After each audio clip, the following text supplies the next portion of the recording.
E aí, já se deu conta que faltam apenas 6 meses para o Exame Nacional do Ensino Médio? Se você já está se preparando para a prova ou ainda não começou, precisa ouvir o episódio de hoje. Primeira jornada. Salve, salve! Eu sou a Zá Coelho e esse é a Primeira Jornada, um programa papo reto feito pela SPM que te ajuda a enfrentar os desafios da vida escolar e a refletir sobre o seu futuro profissional. Eu tô aqui para te acompanhar na descoberta desse universo de possibilidades e caminhos do mercado de trabalho. Se você vai fazer o Enem no final do ano, esse é um bom momento para um balanço dos estudos até aqui. Quais conteúdos você já domina, o que precisa reforçar, o que ainda falta aprender? Com um semestre pela frente, dá tempo de se planejar para a prova. E então, para te ajudar nesse processo, eu vou conversar com o professor Antônio Romero da Escola do Futuro, especializado em preparação para o vestibular.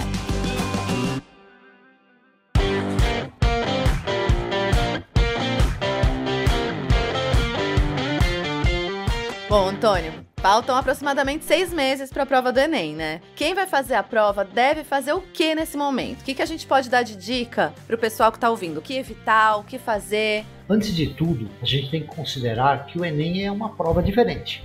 Quem está se preparando para o vestibular há algum tempo já deve ter feito alguns simulados do Enem e sabe que é uma prova diferente, tanto nas questões como na forma de pontuação dessas questões. Então trata-se hoje, a gente já sabe, que é o vestibular mais concorrido, mais completo, mais abrangente que a gente tem no Brasil e provavelmente do mundo. Então o candidato deve conhecer a prova, deve conhecer os assuntos que vão cair na prova para não sair estudando tudo ao mesmo tempo sem um planejamento, né? É muito importante que se faça um planejamento de estudos. Como você bem ressaltou, nós temos aí 6 meses aproximadamente até a prova.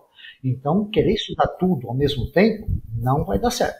O importante é dar uma olhada, existe no próprio site do INEP e também dos cursinhos, eles disponibilizam a incidência de assuntos por matéria, por disciplina. Por exemplo, na minha área, que é física, a gente sabe que cerca de 40% das questões vão ser de mecânica, uns 15% de eletricidade, outros 15% de ondulatória, mais uns 15% de termologia, sobrando muito pouco lá para ótica, magnetismo, que são assuntos mais específicos. Estudar tudo ao mesmo tempo é certeza de não alcançar os objetivos, né? Uma vez que você conseguiu definir quais são as matérias que você precisa estudar, você deve fazer alguns simulados para identificar as deficiências e focar nesses assuntos. Outro problema muito sério do Enem, que muita gente não sabe, como eu falei, o Enem é uma prova muito específica. Ela não corrige simplesmente certo ou errado. Não é teoria do teste simples. Teoria dos testes simples é a questão certa, a questão errada e acabou. Quantas você acertou vai te colocar ou não na segunda fase. O Enem, ele corrige pela teoria da resposta ao item, que mede a proficiência do candidato em determinado assunto, determinada competência e habilidade. Então não adianta nada se matar nas questões difíceis e deixar as questões fáceis. É importante desenvolver uma boa estratégia. Isso é importante. E como que dá para organizar, Antônio, os estudos para esses 6 meses finais de preparação? O tempo que, de repente, a gente tem que usar para investir em cada matéria, quantas horas estudar por dia, porque às vezes a gente também tem que saber organizar isso para não ficar super desgastado, né? E poder aproveitar esse tempo da melhor forma. Se o candidato está fazendo o ensino médio ainda, uma boa dica, que já vai servir inclusive para ele terminar um bom terceiro ano, é usar o próprio horário que foi desenvolvido pela escola, as matérias que foram desenvolvidas naquele dia, para fazer essa revisão. Olha, hoje eu tenho mais aulas de matemática do que aulas de sociologia, por exemplo. Então ele sabe que ele vai ter que dedicar o maior tempo às aulas de matemática, o maior tempo às aulas de sociologia, mas fazendo um cronograma de estudos paralelo a esse cronograma que ele tem do horário normal. Então, não adianta estudar tudo ao mesmo tempo, mas fazer um programa de estudos. E um bom programa de estudo começa por um diagnóstico. Ele precisa fazer um simulado. Na internet mesmo tem um monte de simulados gratuitos. Faça um simulado para identificar as suas deficiências e foque nelas. Essa é a grande estratégia. Se, por exemplo, Antônio, eu já sei o que eu quero cursar, né? O curso ou a área que eu quero seguir. Eu posso adaptar esse planejamento de estudos ou devo seguir focado para os temas da prova? Assim, eu posso direcionar um pouquinho porque eu já tenho de interesse ou eu tenho que focar mesmo no que vai cair na prova? Exatamente, essa é uma ótima pergunta. dependendo da área para qual o candidato vai se aplicar depois, se é medicina, se é engenharia, se é direito, elas conferem um maior peso na hora lá do SISU, né? Conferem um maior peso à área de humanidades ou à área de ciência da natureza. É interessante entrar no site do próprio SISU, do INEP e das universidades para saber como é que essa distribuição do que a gente chama de peso em determinadas matérias. E aí focar os estudos exatamente dessa forma. A gente sabe, por exemplo, que medicina, ela pede bastante matemática, vai cobrar bastante matemática e ciências da natureza. É ali que focar os estudos. Enquanto que se ele for para direito, é mais ciências e humanidades. Então deve focar mais os estudos ali. O Enem, como eu falei, é uma prova muito específica. Então o ideal é se preparar de acordo com as ferramentas que o próprio Enem nos fornece. Ah, legal, interessante. Bom, a gente vai para o nosso intervalo, mas é rápido. A gente volta já. Na ESPM, a inovação não é apenas um diferencial, é uma exigência. Um lugar onde celebramos o inusitado. Aqui, o aprendizado vai além da sala de aula. Vivemos experiências internacionais e aprimoramos habilidades além do tradicional. Criamos networking de verdade, sendo referência na produção de conhecimento. Juntos, vamos liderar o futuro, seja ele qual for. E aí, vem com a gente? ESPM, o inusitado em constante movimento.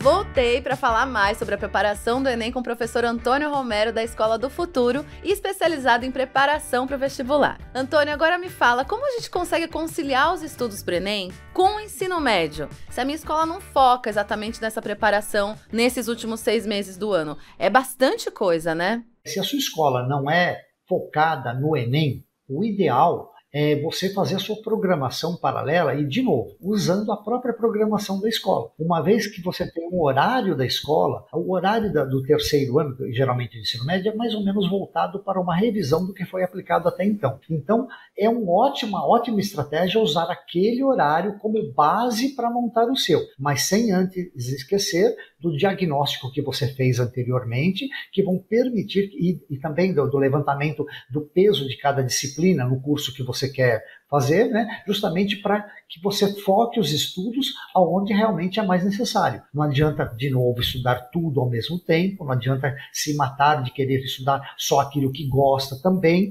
você tem que estudar focado. Você tem que fazer um plano de estudos paralelo ao que você está fazendo no ensino médio, né? Com foco ao curso que você quer concorrer lá pelo SISU.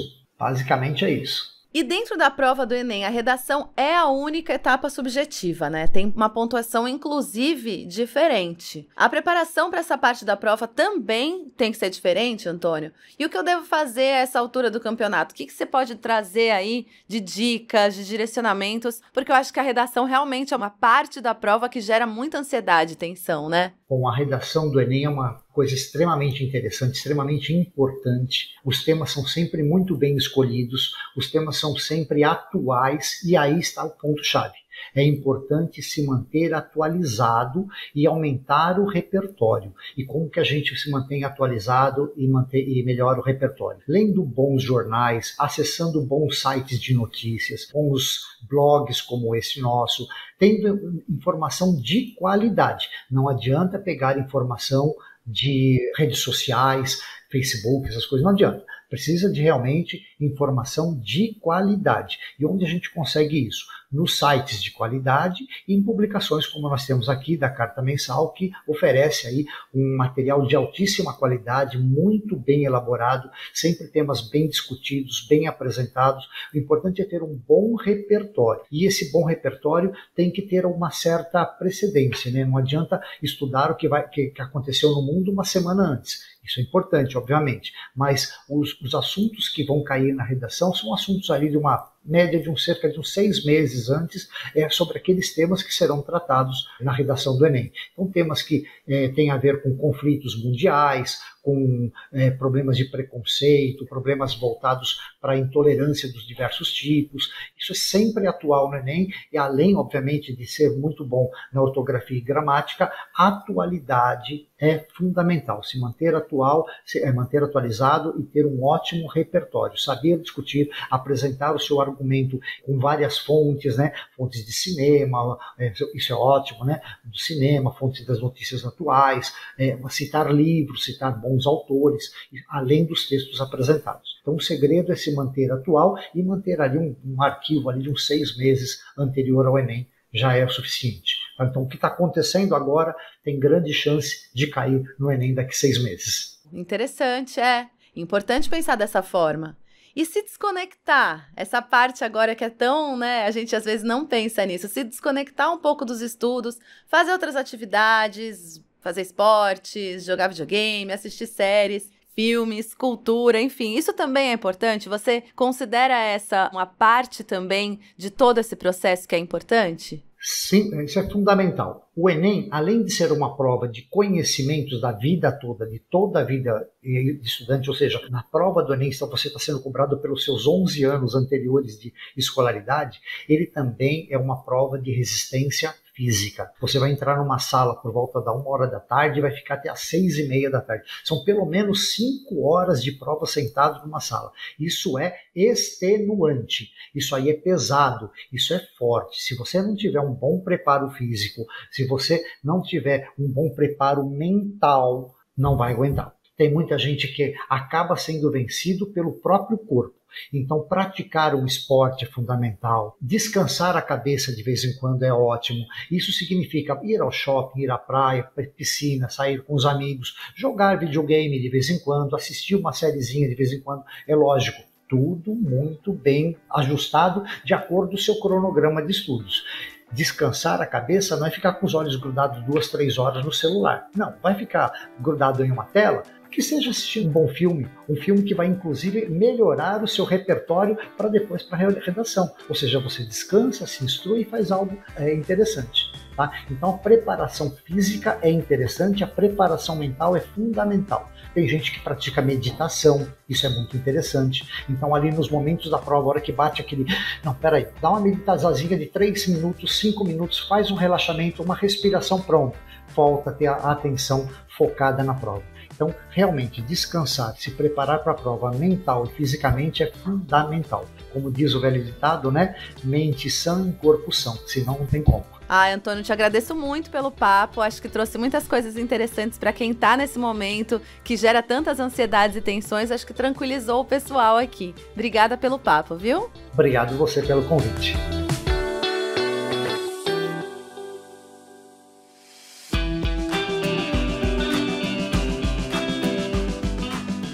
Espero que com essas dicas você consiga tirar o melhor proveito do tempo e se preparar bem para o Enem. Bons estudos! Não se esquece de seguir o Primeira Jornada em sua plataforma de podcasts preferida e avaliar o programa. Este podcast foi editado pela Maremoto.